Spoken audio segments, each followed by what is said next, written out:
Hey guys, and welcome back to my channel, and I'm talking about Bali. This is a completely spontaneous video and I just decided to record it like 2 seconds ago, just because someone commented on my Instagram story saying like, I feel like I know nothing about Bali, like tell me your whole process, because obviously it's not just like a normal holiday. You can't just go there, like you need to actually do preparations and things like jabs and stuff. In this video today, I've literally made a list. Like, this is how organised I am being about Bali. So here is a list of things we're talking about today. We are talking about Bali in 2022. Like, is there going to be any differences obviously after COVID? Things like overcrowding, stuff like that. What time of the year is the best time of the year to go? Rainy season, what's not. We'll also be talking about what hotels I've picked, where I'm staying, kind of like what I'm doing, and the hotspots that I'm looking to go to as well. Also, you're going to need a visa to get into Bali, so we will talk about that later on as well. Also, the dangers in Bali, because there is a lot of dangers. For example, the water, the ice,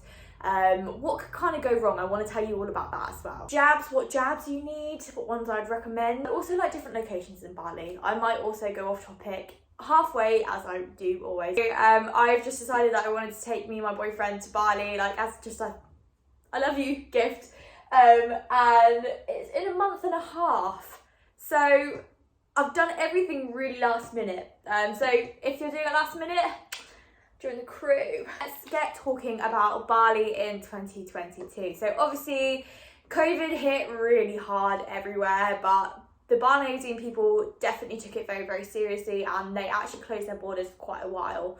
However, happy news, borders are now open. They also did I think they stopped doing this from April 6th, so it's all good now. However, they made you quarantine for 6 or 7 days in a completely different hotel, take a COVID test, and they wouldn't let you out the hotel until you'd done those quarantines and stuff. So obviously if you were going for like 2 weeks, that would have been almost like a week of your holiday in quarantine. Luckily, they don't do that now. I don't even know if they make you take a PCR test. I think you only have to do that if you're displaying symptoms. Obviously, you need all 3 jabs. That's just a must. They do check that as well. Ooh, another point that I forgot to say about visas. You actually are going to need a visa to get in Bali. This is just from the UK, so I'm not too sure what it's like from other countries. If you're staying less than 30 days, then your visa is like £26. But this is just like calculated in the cost, really. But if you're staying over that, I think you need to get like a longer term one or something like that. Apparently you can do it even when you're over there, like at the airport, but I just kind of want to do it. So I skip all the queues and I can just go straight to exploring. Now on to overcrowding. So every single vlog that I've watched, and I will be vlogging my journey as well, has said that because Bali has become such a hotspot for tourists, everywhere is overcrowded.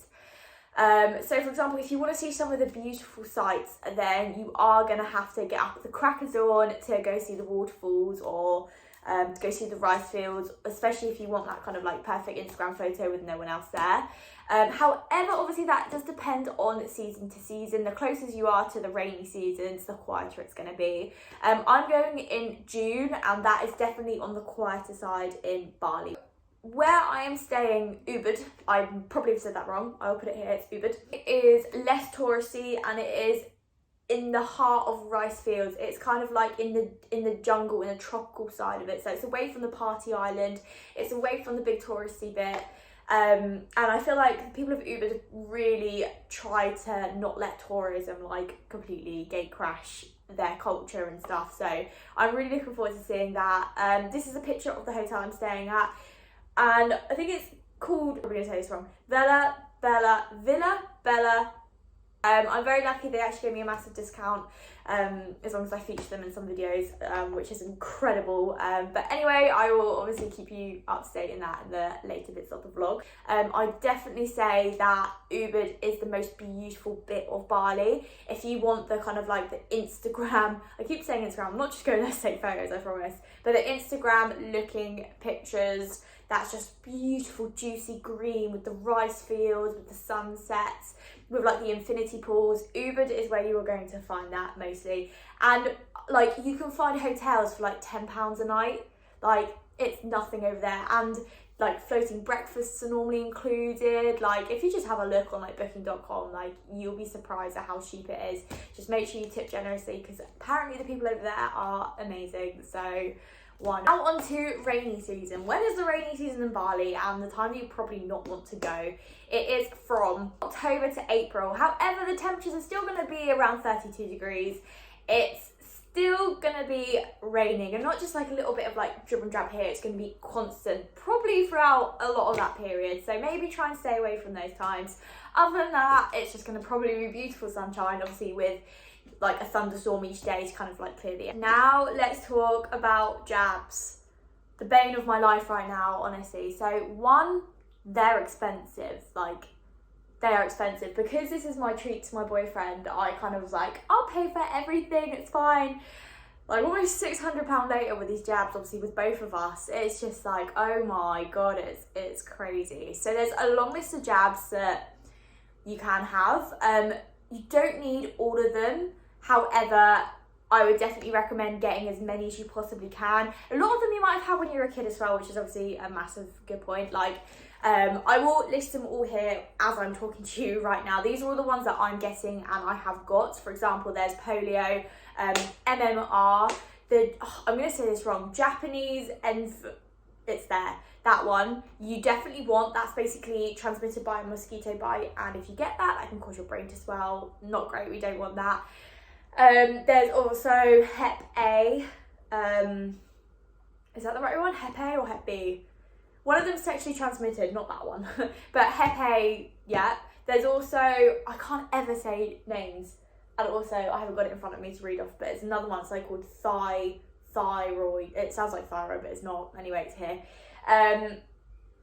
You'll need them as well. Also, depending on what country you're coming from, you might need yellow fever jab, and this is because you actually need a certificate to get in Bali for that. Luckily from the UK, because we've got no yellow fever cases here, we don't need it. Also, disclaimer, definitely make sure you check where, if you're going in a flight, where your flight stops. For example, mine's stopping in Malaysia. Because Malaysia doesn't have any yellow fever, I definitely don't need it. If you stopped in a country where they might have yellow fever, you might need it because of that. So they are all the jabs that I'm getting. There's a long list of ones they recommend you to get. But what I'd say, if you are a bit confused or you don't understand, just research it. If you literally can go on the government website and you type in what jabs do I need for Bali, and it will come up with like two options. You could either go to one link, or there's like the Fit Doctor or the Travel Doctor or something, and that will kind of like tell you what they definitely advise, what you could get, and like things that are really low risk, so you don't particularly need to get. A lot of the things there are like mosquito, like airborne things, and waterborne. That's very important to know. The dangers of Bali, like, as much as it's a beautiful country, and remember, things could go wrong in any country. Things go wrong in the UK, for God's sake. Like, don't let this put you off. I just want to tell you all this so you can take it into consideration. I've had a lot of friends that have gone, and I've done a lot of research, a lot of vlogs, and there's this thing called Bali belly, right?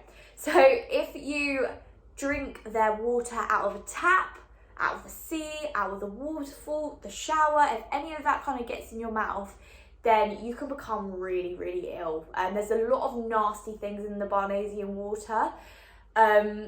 Sometimes a bit of sewage gets in there, and you get parasites and stuff like that. So just make sure bottled water at all times. I would even go as far as saying, like, when I brush my teeth, I'm gonna like dip in my bottle and like brush it. Also think, what can water be in? Like ice.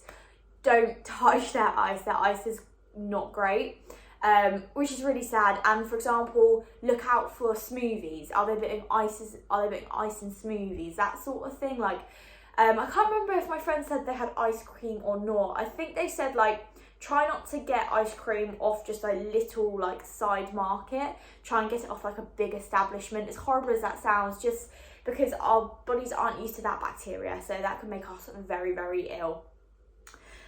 Also, another thing is rabies. Oh, rabies jab, actually, that's a good jab to add. Obviously, there's loads of wild animals out there. You can either go to like the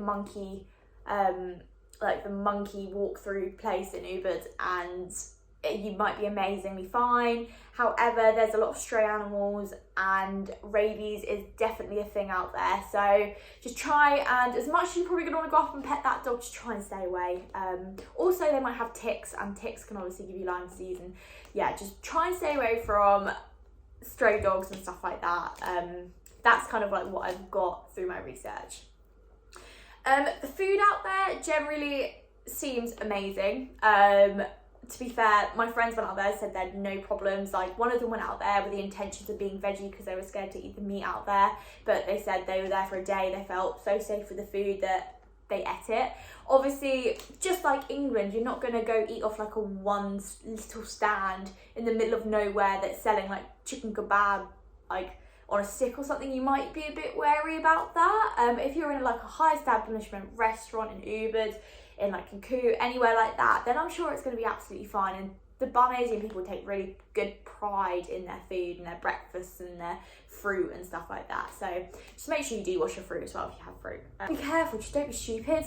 Kind of like keep your wits about you. So that is it for today's vlog, guys. If you have any questions, please pop it below. Obviously I'm going on June 5th, so I will keep you updated to everything, and I will be vlogging my experience as well. So I hope this has helped. See you later!